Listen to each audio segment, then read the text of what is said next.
Le songe. Les songes, c'est la lampe témoin de ton esprit. C'est ta boussole spirituelle. Il vous guide. Il vous conduit. Il vous dit, faites attention. L'ennemi est déjà à ta porte pour te détruire. Les songes vous rappellent aussi des promesses de Dieu. Et il vous dit, va chercher l'Éternel. Si vous ne le faites pas, rien ne changera. Un songe de 5 minutes, ça peut te donner la victoire ou comme la défaite dans votre vie physique. Beaucoup ont été initiés, beaucoup ont été intronisés par les songes. C'est un moyen par lequel l'Éternel s'est permis d'entrer en contact avec ton esprit parce que tu as une portion de lui. Mais aussi le diable en profite. J'aimerais simplement par cette vidéo édifier, bâtir une âme.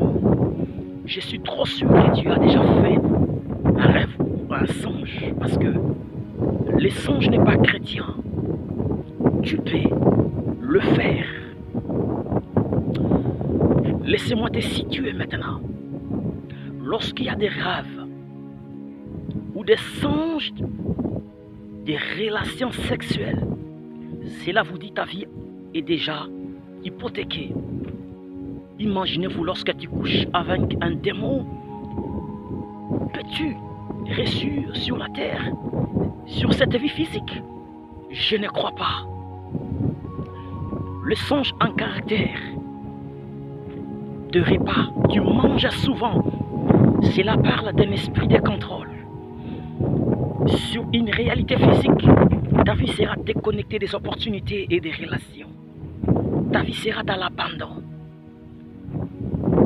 Tu rêves en train de faire les études. Et alors souvent, cela te parle d'une vie de retard.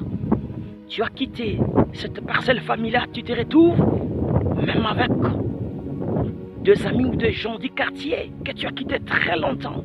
Cela te parle une vie de la sorcellerie qui te réclame. Sur une vie physique, tu vas constater une vie de pleurs, une vie d'abandon, des soucis, une vie malheureuse. Tu constateras le célibat prolongé, tu constateras des finalités malheureuses.